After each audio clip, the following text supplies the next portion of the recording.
这款配菜比较清爽比较脆口，感觉是比较新鲜的。便当里面看到了鲍鱼，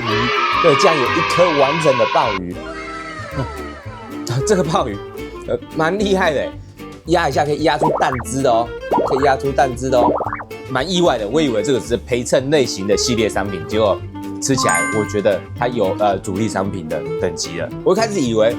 吃起来会有点像料理包的感觉，但是完全不会，整体吃起来就是吃到一个比较没味道的饭配鸡肉，还有起司，我觉得不推荐大家好，继上一集我们帮大家介绍愚人节的限定商品以后，那其实这个月份4月份它还有一些很厉害的东西，就是星级飨宴跟金华酒店他们联名的一些相关产品，觉得它的风头可能会不输愚人节，愚人节只是很有噱头，那金华酒店他们就是以真的非常豪华，料理非常实在闻名，那我们这集就帮大家开箱一下金华酒店跟 7-Eleven 联名的全部新品。第一个我们要帮大家开箱的是港式油鸡辣味饭，这就是一个烧腊饭，它其实它的配料也还算是蛮丰富的，大家可以看一下，这个就是港式油鸡，它基本上它的话比较偏向有点类似三宝嘛，但它三宝一般外面的烧腊三宝可能是鸡肉、油鸡、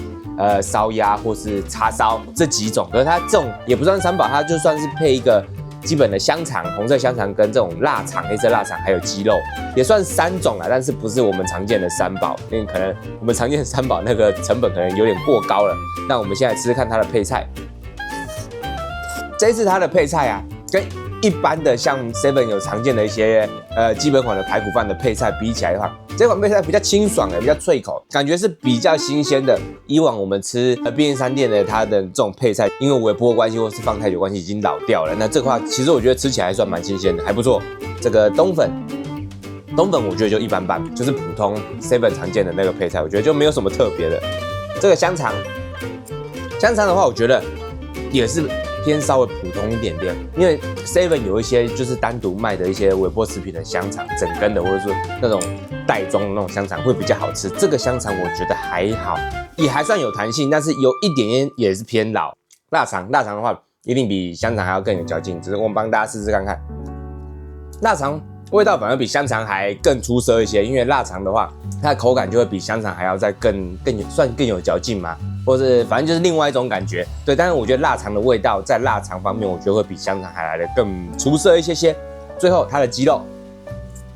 不错有一点点干，但是的话它基本上它还算是蛮滑嫩的，还算是蛮入口即化的。对，只是我觉得鸡肉分量稍微有点偏小，但是也没办法，因为它毕竟还有附香肠跟腊肠。那饭的话，我觉得还蛮绵密的，还蛮软的，不会像有些饭已经有点干掉或是不好咬。那整体的话，这个烧腊便当我觉得还算推的哦。接下来帮大家开箱这个海皇根烩面，这个话算是这一期蛮重点的产品之一哦。它有附这个一个酱，这个不知道什么酱，我们先把这个倒进去。这个酱它其实是醋，对，刚刚闻一下是蛮重的醋味的。看起来就是一般的，还算蛮不错的一个，有点像是羹面、烩面的感觉。但是蛮厉害的是，我第一次在便当里面看到了鲍鱼，对，这样有一颗完整的鲍鱼，对，蛮厉害的。就是这一个便当超级特色的地方，就是也很多网友说第一次看到7 里面竟然出现一颗鲍鱼，那帮大家试试看看。这个面啊，搭配它的这个酱汤汁跟它的酱料，其实吃起来蛮道地的，蛮像一般我们在外面会点的那种羹面，就是好吃羹面的那种味道。但是这个面体，因为它是油面的面体，我觉得偏硬，对，偏太硬了，没有到够柔软，但是味道是很好。那我们来试试看看，从它的虾子跟它的干贝试吃看看。这个是虾子够新鲜，它不会很柴，吃起来还算蛮有弹性的，只是偏小只，但是我觉得还可以。以这个便当的话，这个虾子的大小跟它的口感还有它的味道是蛮棒的，蛮不错的。这个是干贝，也是属于偏小的干贝，但也没办法。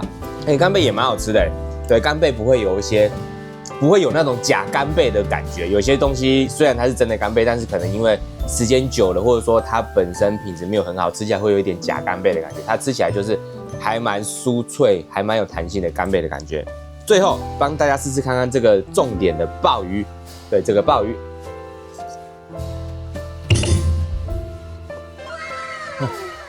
这个鲍鱼蛮厉害的。这个鲍鱼就是一般我们会在板斗里面，就是半桌啊里面吃到那种鲍鱼的口感味道，称不上到是最高级那种高级餐厅的鲍鱼，但是其实已经算是中上或是偏上等级了，我觉得蛮厉害的。这个鲍鱼咬下去的话，基本上很有弹性，然后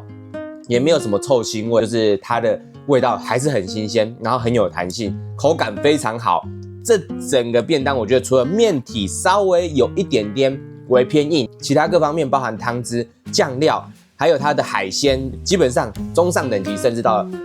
可能90分等级以上的，我觉得是一个超级推的他们联名的一个便当。接下来星期大爆蛋肉燥饭团，然后它的包装，其实我觉得它包装设计也蛮稀奇的，就是它包装设计的有一个很大的蛋黄，然后它的配色、它的颜色对比，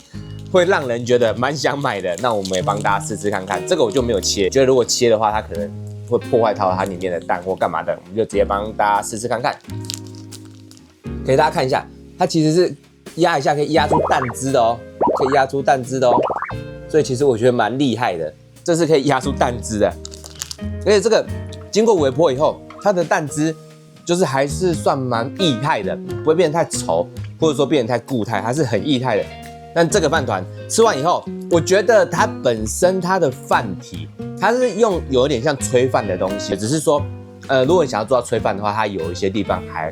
没有就是做得很透彻，就是有一点还是偏硬，没有到整体的饭团是很柔软的。那肉的话，不知道是不是因为炊饭跟里面蛋液的关系，肉有一点偏没有味道，但是蛋的话很新鲜，然后很滑顺，那个蛋液，因为我们咬第一口以后，它破掉以后，全部流满整个饭团，我觉得是蛮不错的。只是说本身饭体偏比较干柴一点，那肉的话偏比较没味道。这个话可以买买看，但是就是中等，没有到超厉害，可能因为前面刚刚那个蛮厉害的，所以这个我就觉得还算普通。在这个的话是嫩鸡鲜酥贝果，这也是他们联名的出的一个贝果。刚刚有很前面出来的话，有看到它有蛮多的美乃滋跟它的鸡胸肉也还算蛮大块的。可以给大家看一下它的鸡胸肉跟美乃滋还有酱料，其实还算给的蛮有诚意的哦。那这个贝果我意外蛮推的，我刚以为就是说他们可能主力是可能是便当啊，或者说一些产品。那其实每一系列产品当中都会有几样是稍微比较属于陪衬类型的。我一开始以为这个贝果就是属于比较陪衬，但是其实它做的蛮棒的，蛮好吃的。它第一个，它鸡胸肉一点都不柴，还蛮柔软、蛮湿润的，所以我觉得鸡胸肉超好吃。然后里面搭配的有点像蜂蜜芥末酱，还有它里面的起司也给的蛮足够，而且不是没味道的起司哦，这个起司味蛮香蛮浓的，搭配它的鸡胸肉，还有贝果的它的那个贝果体，就是那面包体也不柴，很柔软，就是很算好吃贝果类型的。然后加上它里面的一些蔬菜啊，还有它的酱料以外，我觉得是蛮推的。因为应该说绝大部分贝果我比较喜欢吃甜的，但是这个属于咸一点的贝果，是我觉得很好吃的，是我觉得会想要一直回购的哦。是如果早餐，如果我想要吃东西，我也是会把它当成排名前5会去买的一个早餐类别，蛮意外的。我以为这个是陪衬类型的系列商品，结果吃起来我觉得它有主力商品的等级了。所以这个我也蛮推荐给大家。接下来是这个府城肉燥厚切排骨饭，这就是一个算是蛮大的便当，帮大家开箱看看，给大家看一下特写，它就是一个非常算蛮大的便当了。我们先从它的配菜来试试看看好了，像它这个也是青菜，青菜的部分我觉得跟刚刚前面包辣的那个青菜，这个就是比较像是一般便当里面会出现的青菜，就是偏老一些。之前沙拉那个便当的青菜就比较脆一点。那笋丝的话就还不错了，它就比较新鲜，而且它笋丝还有一点汤汁，就代表其实它算是蛮新鲜，不是很干柴，新鲜甜甜的笋丝我觉得还不错。最后就是番茄炒蛋，我就觉得就是普通一般般的番茄炒蛋，我觉得还好，没有特别有特色。对，那它这里有一点肉燥，因为它也有主打，像这个是肉燥的排骨便当，也帮大家试看看肉燥。肉燥蛮好吃的，就是很古早味、很好吃的那种肉燥。它的瘦肉跟肥肉的话是穿插是很均匀的，所以我觉得肉燥的话还算蛮好吃的。接下来是这一块，帮大家试看这一块很大的排骨。这块排骨我就觉得，其实就像一般 7 的常态性商品的排骨，就吃起来就也是很普通，没有特别好吃，味道我觉得就是中等而已。它的肉的弹性，我觉得有点太有嚼劲了，就是有点咬不断，有点过头了，有点过老了，所以我觉得这个没有到特别好吃。就是所有的配菜啊，还有它的配料，还有它的饭，肉燥比较好，算是普通。那肉的话也是普通，就是如果是这一个系列，这个星级飨宴，然后联名这个金华酒店的系列，我觉得这个的话，我可能就会选择跳过了。接下来就是厚度牛腱饭，我们先帮大家打开来看一下，它算是一个牛肉烩饭的感觉。我们把它处理完成，它淋完酱以后就是这样子。那我们就也帮大家试试看看，它给的牛腱就是牛腱肉还蛮大一块的哦，算是蛮大一块的牛腱肉。对，我们先试吃看看它这个酱料的味道。其实它这个酱配的蛮好的，我一开始以为吃起来会有点像料理包的感觉，但是完全不会，而且甚至它的酱有一种，因为它胡萝卜，我刚刚有吃一块，它胡萝卜也很甜，可能这个胡萝卜的甜度也把它带到这个酱料里面，所以整个酱搭配饭其实蛮好吃的。就是除了本身味道很好的牛肉烩饭的那种酱以外，这个牛肉烩饭的酱还有带一点甜味，然后是很好吃的那种牛肉烩饭的酱。那帮大家试吃一块这个牛腱，这个牛腱也不错，它煮得够软嫩。够软烂，所以它其实直接入口即化，然后搭配它的酱汁真的做得蛮好的，所以它的酱汁有入到这个牛腱的这个味，其实基本上够新鲜、够软嫩、入口即化，然后吃起来又很浓郁、很香的牛肉酱的味道，加上带有牛肉酱里面有带有点甜味，我觉得这个便当比起刚刚前面拍的这个府城的这个排骨饭还要更推荐很多。接下来帮大家开箱的是四起司香草烤鸡，这个就是跟前面那个有那个蛋的那个肉燥的那个，他们的包装配色是一样的。那帮大家试试看看。我刚刚吃完这个，他们俗称握便当系列，就是跟刚前面那个爆蛋肉燥饭团那个很像，他们是同系列叫握便当，他们的配色什么包装都是一样。但我觉得这个吃起来偏有一点没味道就是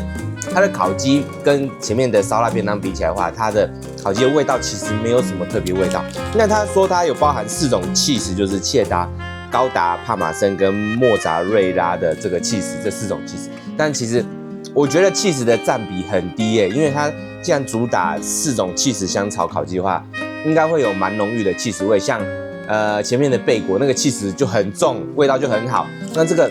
吃得出来有起司，但是占比很低，而且就是像我之前也有说的，有些起司是偏没味道，这个我觉得它是属于偏没味道的，所以其实整体吃起来就是吃到一个比较没味道的饭配鸡肉还有起司，我觉得不推荐真的算蛮不推荐的一样产品，就吃完我好像也不知道自己有吃到什么东西的感觉。再来是他们这次也一起出的日式麻吉泡芙，他们这次也一起出的日式麻吉泡芙，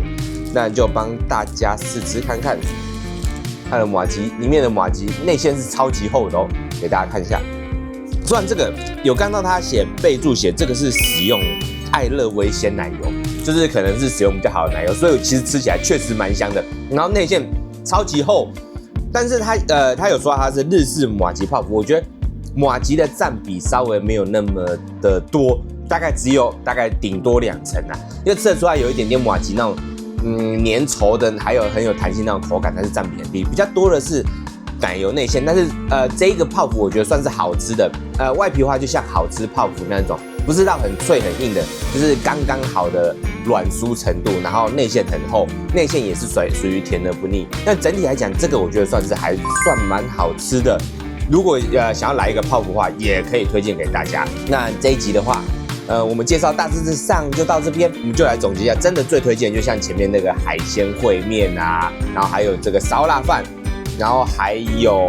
起司贝果，然后还有这个牛肉饭、日式麻吉泡芙。那其他像是排骨便当然后2个握便当，就是那个爆蛋吐司跟起司烤鸡的那个握便当，我觉得就没有特别推荐。我觉得这一次本身他们所有东西都很厉害，都很正在，所以这一次其实我觉得它的好吃程度比愚人节的限定商品还好吃很多，只是说，愚人节很有噱头。那这次的话，大家就可以斟酌看看，说大家比较喜欢吃哪一种。那我比较推荐的是刚刚所说的那几个便当。那我们这集影片就到这边喽，谢谢大家。